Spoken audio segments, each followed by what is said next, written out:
What up? What up? How you doing? Tired. Tyler, on Sunday, coach was asked about the fine line between scoring too fast and sustaining drives. So, what are your thoughts as a player on that kind of conundrum? You want to keep the ball, but you want to score touchdowns. Yeah. Well, I think on offense you want to be explosive as you possibly can, but you want to be able to do it at a steady pace. Um, it's good to be able to have those type of plays that we had because we know that we can be able to have those short drives and have success when the defense is able to create a turnover on on our side of the end zone. We're able to get the ball back, boom, go right in and score. Like those are all the things that we're gonna need as the season progresses. But being able to control the game, being able to control the tempo, move the sticks on 1st and 10, all those different types of things, the scenarios, we got to be able to get better at that. And for us, like Tennessee did a great job being able to stop us and just being able to move the ball and controlling the clock down the field. They were doing that to us, and we were doing that early on, but we kind of got sidetracked and we lost it. And so I just think it was a good way for us to be able to learn. Luckily, it was in the second game of the season and not something where it could have been detrimental. What do you mean when you say you kind of got sidetracked and lost that contract? Uh, I think sometimes we can get so caught up in like we had so many explosive plays. Like it's like once you start seeing explosive plays happening, you want to keep doing it. And so um, I mean, eventually they ended up taking away all those explosive plays, and they wanted us to be able to play short, and that's something that we'll love to do. That's something that we want to do. But when we did start doing it, we got sidetracked by the penalties, and that's what kind of hurt us in being able to keep the third and short, second and short, or 2nd and 5. When it's 1st and 20 and 2nd and 20, you got to be able to dig into the playbook and try to figure out how can we be able to get these yards. And for whoever team it is, explosives are around 15 plus yards. And so it's hard to be able to get that on every single play or just a couple of plays on the drive, at all. And so for us to be 2nd and 20 and stuff, it's like what plays can we call to be able to get 10 yards or 20 yards? And it's hard when you got people who are rushing the quarterback. When penalties aren't an issue like they were Sunday, how much better do you feel equipped offensively compared to last year to do that, to take what defenses are giving you with the underneath? Yeah, I think we're a lot better. I think, we seen a lot of that when we played against the Colts, when we were able to move the sticks, move the ball slowly. It's 3rd and 3, 2nd and 7, and we're able to convert those third downs and being able to move the sticks, and we're controlling the clock and helping the defense stay off the field. That's the type of stuff that makes the game a lot more easier, a lot more smoother. People can get more confident. They can get more into the element of the game of however it's going.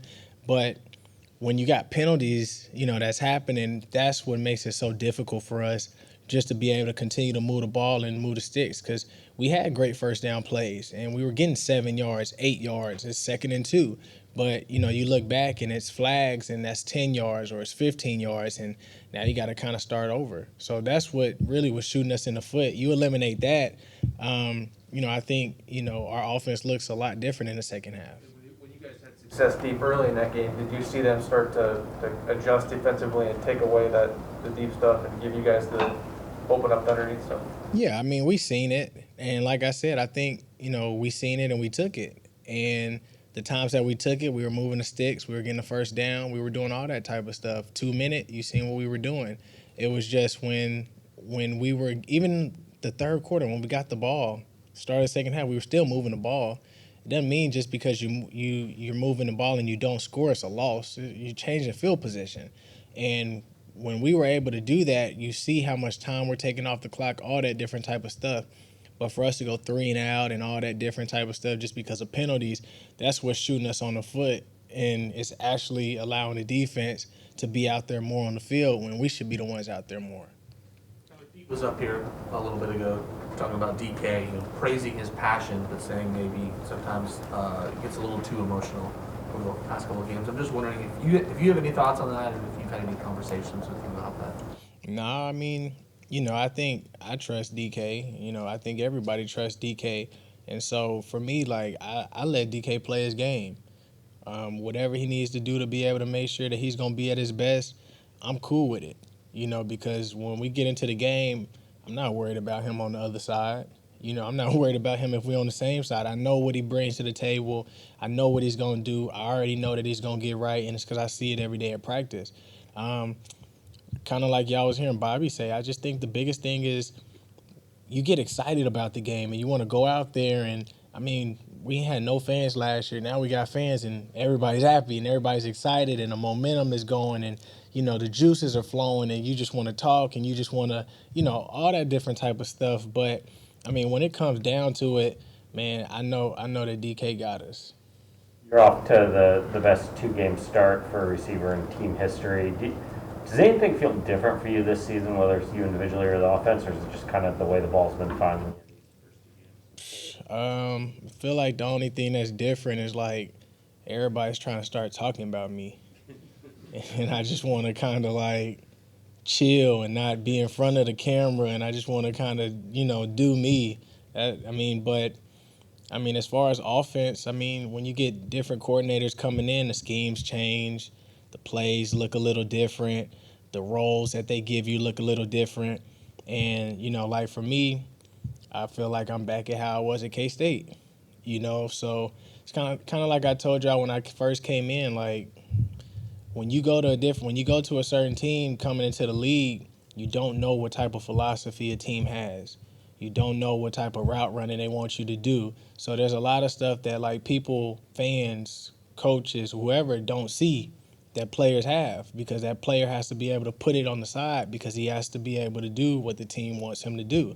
So there's a lot of stuff that when you watch players play, you see some players, they're able to tell a story in their routes. They're able to add a whole bunch of stuff in their routes. They're able to move around, kind of able to do whatever they want to do. Can't do that with a lot of teams. And so that's why it's like easy for certain people to have success, because they got the freedom to run the routes the way that they want. And there's other times, based off of the teams that you play, you got to get to a certain spot. Can't do all that moving around. Can't be dancing at the line of scrimmage. So it really varies about what it is that the coach brings and what philosophy does he bring and what does he let his receivers do and what doesn't he let his receivers do. And, for me, I just felt like, I've been given a little more freedom to be able to do a lot of the stuff that I did back in college. And, I haven't had that freedom like I used to. And so now I'm just more comfortable in being able to do the stuff that I used to do, because that's how I always played. I just had to change my game up when I came here because it didn't fit how we did certain stuff, but I learned how to play to where it fit of what we did. Is there a play in particular this season that illustrates that? No, people are showing too much of the plays that I do, so I don't want to talk about nothing else that I do. At any point in your football career as a kid, college, or now, were you ever a trash talker? A track star? Trash talker. Oh, no, I was more of a trash talker in basketball than I was in football. Because in football, if I start talking trash, they just going to start hitting me. So I'd rather just let them do whatever they need to do, and I just go play. Sort of like what drew him to sports, the rivalries and trash talking. Especially in the basketball series between the Lakers and the Celtics and stuff. What are your thoughts in general about what they're trying to do with this talking rule? Honestly, the Titan rule, I don't know. I honestly don't really have a lot of words for it. It's funny because I'm sitting here watching college and I get to see them talking trash and looking at people's face and doing the incomplete. Watch some type of clip where a dude was talking trash and then on the next play the other dude scored and then he started talking trash to him. And it's just like, dang, we can't even do that anymore. And these are people in college that's about to go to the league. We're not the ones in college, but we're the ones that have a whole bunch of rules that we got to be able to follow. So, it's tough. It's hard. I can only imagine what the playoffs is going to look like. And if that, what the Super Bowl is going to look like. Because you're talking about emotions. You talk about the juices flowing. Some people have never been to the Super Bowl. So you're going to tell them how not, what not to do. A lot of people hadn't never played in the Super Bowl and they're making rules. I just think it's hard because, as professional athletes, like this is what we do. You don't let people get in your head.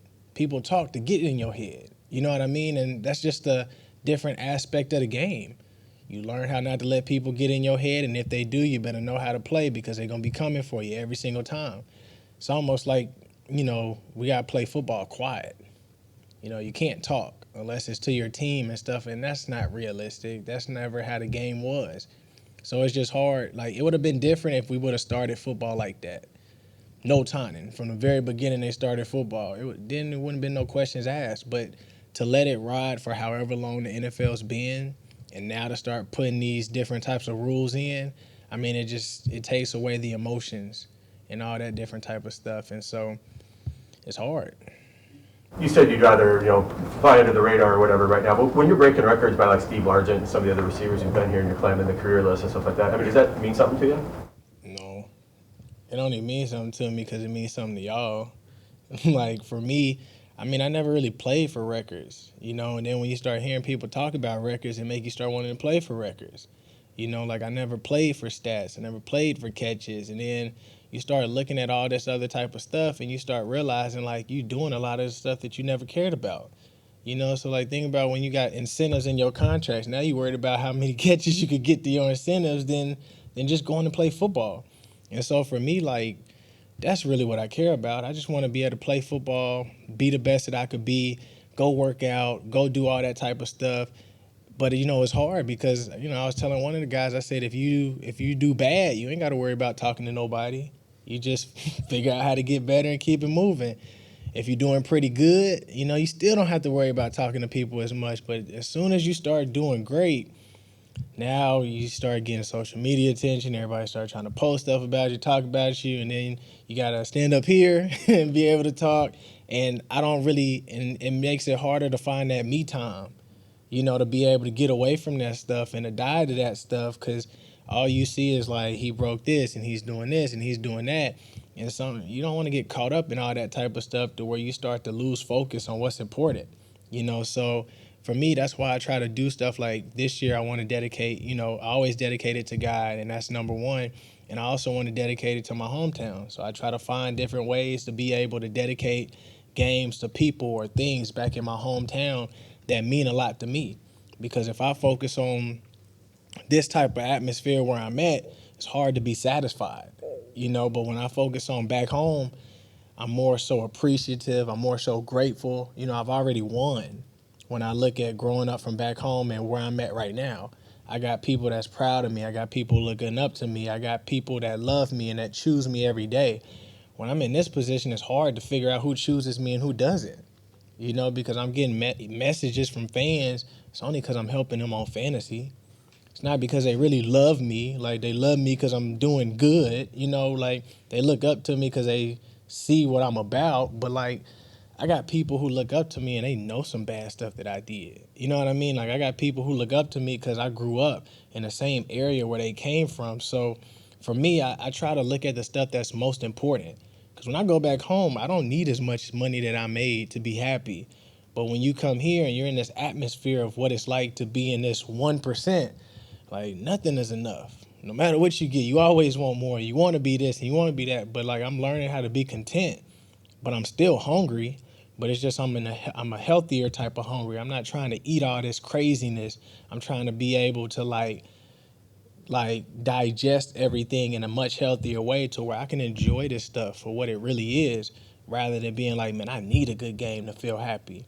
I don't need a great year to feel good about myself. But, like, that's what this stuff makes you want to have. And so I'm trying to learn how to be able to be happy with myself because I choose me, because God chooses me, my family chooses me, my friends chooses me. And that's what helps me go out there and at least be in a good headspace. Otherwise, I need y'all to talk about me to feel better about myself. And, y'all do a great job. But I don't want my worth to be found in people or things or my life or my girlfriend or, I want it to be found in God. And so that's what I focus on because that's what's most important to me. And I just try to keep that. It's a fight to do it because you want to talk good about yourself and tell everybody how, good you are. But, nah, I'd rather just stay quiet and just focus on God's grace than think about it's all me. Tribute you made to the middle school administrator. What did you do? I'm not going to tell y'all what I did. I just got suspended. That's it. The whole message that you had from Oh, yeah. Sometimes, like, we're quick to write people off when people make mistakes. And the truth about it is we've all made mistakes in our life. It's just the mistakes that we made, sometimes people have given us enough grace to be able to overcome those things, to be something in this life. And a lot of times we forget about the grace that we was given, and so we hold people to a standard, and if they don't fit up or live up to that standard, we basically just downgrade them. And for me, man, you never know what somebody's life could look like if you give them a second chance. Who would have thought that if I did get 45 days, my whole life might look different. I might have not went to Booker T. Washington High School in Tulsa, Oklahoma. That was the best high school in Tulsa. Probably wouldn't have been able to go to Kansas State. When I look at the success that I had in high school, when you understand that, God puts people in positions to be able to help guide you to the places that you're meant to be at and that you're supposed to be at because of the purpose that was in you, I start realizing as much as I wanted to say I got myself here by myself, I didn't. And I had to start accepting that people helped get me here, but it wasn't because of them. It was because of what God did. He put people in places to be able to help lead me and guide me to where I was supposed to go. And so as I stand up here and I'm trying to live for God, I make mistakes. But when I look at everything that's happening in my life, I can't help but look back and remember about where my life could have went, what it would have looked like. Because growing up in Tulsa, life looks a lot different than growing up here. And so when you talk about other kids, like kids get in trouble all the time. Kids make mistakes in college all the time. NFL players make mistakes. But like when you give people a second chance and they want to do better, they want to do right, you'll be amazed with who they could become and what they can do, what they can accomplish. And that's why I wanted to dedicate that game to Carver. When the incident happened, I know middle school, but how old were you when the incident happened? I was like 8th grade. It was like towards the end of the year. Yeah. Do you think having family members who made it to the league helped you prepare for some of the off-the-field stuff that comes with being a pro athlete? Off the field? Yeah, not just playing, but like money management, time management, I don't know, any of that stuff. I've always been frugal. So, not really. Like, if anything, my dad was trying to tell me, he was like, you can live a little bit like a king now. And I was like, I'm good. I don't need much, because, like I said, man, growing up in Tulsa, you didn't need much to be happy. Like, the best thing about Tulsa was we learned how to be happy with each other. I had friends that wanted to make it out, that wanted to be great, that wanted to be successful, that wanted to play football, that wanted to go D1. And so we were so focused on that we learned what memories was all about. Like, we learned how to make fun with what everybody had rather than saying we need this in order to change our life and our experiences. And, maybe that's because I went to college and I had some of my friends that I grew up with since 5th grade or since middle school come to Kansas State with me. And it made it that much more easier. One of my bros, Dante, he played with me when we was at Kansas State.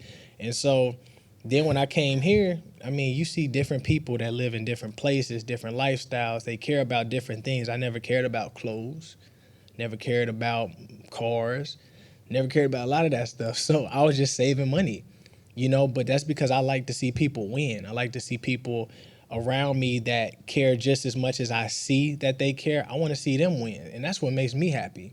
So, yeah, me going to buy the cars and this, and this, that don't really make me happy. And so when it comes to what my family did to help me get here, it was more so the politics. Like, it is hard playing football in the NFL because for a lot of people, it's not football. Somebody told me this before a couple years ago. They was like, for the people who got the contracts and stuff, it's fun. But for the people who don't, it's business. And so, but even to take it a step further, this will never stop being a business. Even though I got a 3rd contract, I can still get traded. I can still get whatever you want to call it. And so there's no sense of feeling safe. And so when I talk to my dad and all that stuff, I start realizing the importance of being able to create that safe place within yourself. So for me, I try not to get in tune with the politics. I try not to get in tune with, I done seen people here that should have made the team that didn't. You know what I mean? I done seen people who should have got more opportunities and they didn't. I've learned what it's like to deal with politics and all that stuff. And when you see other people around you dealing with it from other teams and all that stuff, it's different. And so, like, you got to be able to have a safe place within yourself and within your family. So for my dad to play 7 years, my uncle to play like 3 years before he went to go play in Canada, like my mom even played like basketball, so she understands the game. Like, just to be able to have people like that who could be able to walk you through the mental side of it. That's what I needed help on, because there was some stuff that I didn't get that I would have questions about. And so to be able to have that place where I can ask questions helped me out a lot. Getting in, like being in the right headspace this year. You've been pretty open in the past talking about some of the issues you know, battling anxiety, things like that. When do you feel like you've gotten to the headspace you're in now that you want to be in? I still deal with it, but honestly, I think that's the best thing that happened to me in my life, because it made me go deeper and it made me ask the questions that I probably would have never had to ask, you know. And for me, I just want to be happy. I want to live my life, all that different type of stuff. But I also understand I'm not obligated to do anything for anyone. And so now I started being able to change the way that I see things in life. Anything that I do for anybody, it's a choice. And I appreciate it for what it is. The things that I go through, I choose to use those as lessons. The mistakes that I make, I don't beat myself up anymore because I'm trying to be perfect. I just try to learn through it so I can figure out how to be my best self. I've learned how to give myself way more grace than I've ever given myself before, because I want to see people win, and I'll help people no matter what they go through. But with me, I beat myself up and all that type of stuff. But like, I've stopped worrying about how people view me, or at least I'm trying to stop worrying about how people view me based off of my mistakes, or based off of my decision makings, or based off of my successes, or based off of the way that I play. Because sometimes I get so caught up in like, what if I don't play the way that other people see me as playing? You know, I got paid however much. A lot of people know how much I got paid more than I care. And so it's like, what if I'm not playing up to that? Am I supposed to be doing this? Am I supposed to be doing that? Like, it's hard, you know. But for me, I play so much more like relaxed when I just go play for God, and I find something that means more to me than all this stuff that means more to everybody else. And for that, it's my family, it's my friends, it's my city.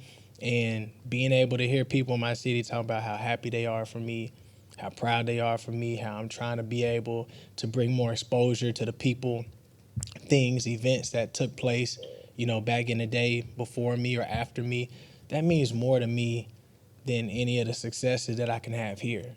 You know what I mean? Because, like I said, I always want more. Just being in this position, it's hard not to, because you see, we get stuff for free. You know what I mean? We get all this different type of stuff, and so it's hard to be content, because you see the next person beside you got this type of car, now you want this. This person got this type of house, now you want this type of house. Like, it never stops. And so for me, like I said, I just want to enjoy it for what it is, but I also want to realize that, you know, that doesn't give me eternal happiness. You know, at the end of the day, it just gives me a sense of meaning that comes and goes, you know, whenever it wants. How did you start to learn that? Who, or did somebody else saying it to you? Sometimes you just got to experience it yourself. You know what I mean? Like, it's a great feeling to buy a house, but it's a different feeling when you're still lonely in it by yourself. You know what I mean? So, like, you got to be able to find self-worth at the end of the day. And the hardest part about being in the league is sometimes we find our self-worth in the game that we play. So it's like, if I have a good game, I'm good for the whole week.